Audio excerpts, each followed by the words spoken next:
This is the Oppo A74. Now listen to this. It costs only around 250 euros here in Germany, but it comes with a 6.4-inch AMOLED display, 8 gigabytes of RAM, 128 gigabytes of onboard storage, a 5000 milliamp battery, 33 watt fast charging, and 3 cameras on the back, and a 16 megapixel front-facing camera. Sounds pretty good on paper, but is it any good?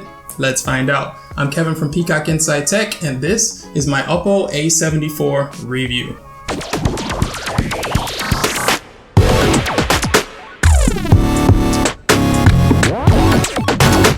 So I've been testing the A74 for a couple weeks now, and I'm pretty impressed with the phone's design and hardware. It looks pretty cool if you ask me, and it feels really good in the hand as well. It has a nice weight to it, it's balanced. It does have a glossy back, and of course that attracts fingerprints, but if it's clean, it looks really good. And this color just looks really nice as well, so I really like the design of the Oppo A74.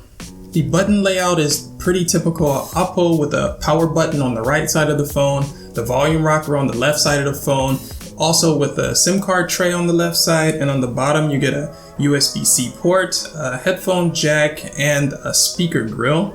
On the top there's nothing, but definitely one of the highlights of the A74 has to be this 6.4-inch AMOLED display on the front. It's like seriously impressive for a phone that only cost around 250 euros. It's really sharp with its full HD plus resolution. It gets plenty bright, up to 800 nits in direct sunlight, and the viewing angles are also really good. It's really nice watching videos and consuming content on this device. And the size is, in my opinion, probably the perfect size, around 6.4 inches for most people, and just an overall great experience with this display.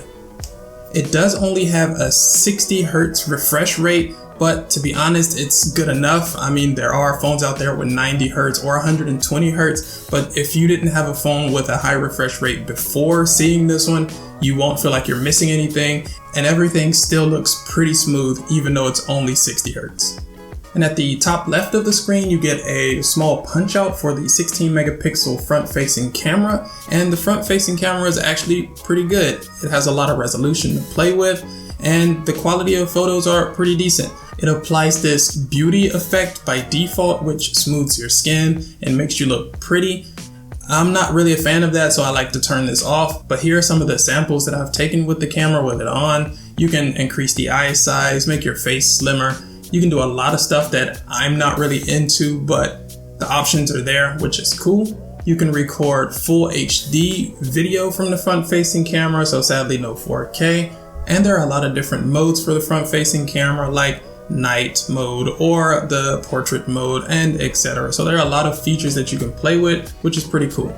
So on the back of the phone, you get a triple camera setup, and the main lens is actually 48 megapixels, and the main lens is actually pretty good. It can get some impressive shots and good lighting, and I've been impressed with it, especially with high dynamic range with this camera. It's pretty good. Oppo's software does a great job of pulling details out of the shadows, because I intentionally shot photos against the sun just to test it to see how well it works. And by my surprise, the quality of the photos by shooting directly into sunlight came out pretty good, as you can see here in these samples.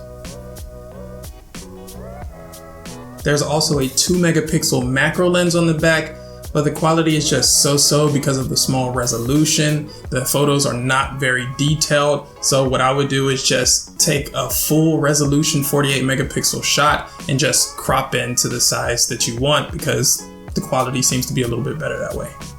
So the third lens is actually only a depth sensing lens to help with portrait mode. So yeah, 3 camera setup, but you can only use 2.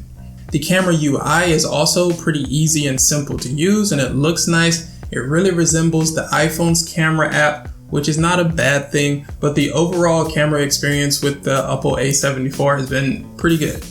The A74 comes with a Snapdragon 662 processor with 8 gigabytes of RAM. So what that translates to is pretty solid performance for a phone of this price. It's really smooth and responsive no matter what I was doing on the phone. Playing games worked very well. Multitasking, no hiccups, no problems at all. So there's nothing to worry about when it comes to performance. And Color OS, Oppo's skin on top of Android, is also really good. It's one of my favorite skins because it's really quick and responsive. It's not too bloated. They do have a lot of their own apps, but it works really well, and they have some really cool features built in, like the game space to help you concentrate on your game. It'll put it in do not disturb mode so nobody can contact you while gaming. It also limits the background apps in the back so you can really get the best performance from your game that you're playing at the moment. And you can play those games for a pretty long time because the Oppo A74 comes with a pretty big 5000 milliamp battery. And from my experience so far, the battery life has been pretty great, getting me consistently around a day and a half of use with my usage. And that's a mix of social media, YouTube, Netflix, etc. But I really can't complain about the battery life at all. And on top of that, it comes with a 33-watt charger, which charges the phone super fast. And so that means if you do end up having to recharge by the end of a day, which I don't think you'll have to, you can do it really quickly with the VOOC fast charging.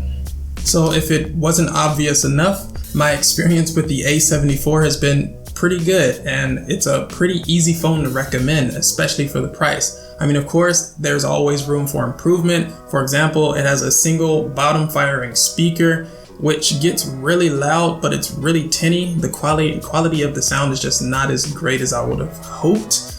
But yeah, it still gets loud. You can hear everything, no problem. But also, if you hold it in landscape mode, it's really easy to cover up.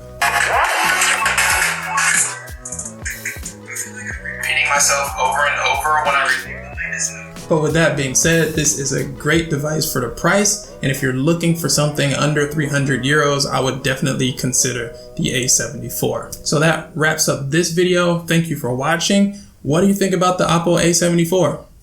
Let me know down in the comments. So if you liked it, please hit the thumbs up button, and a sub would be much appreciated, and I hope to see you soon in the next video.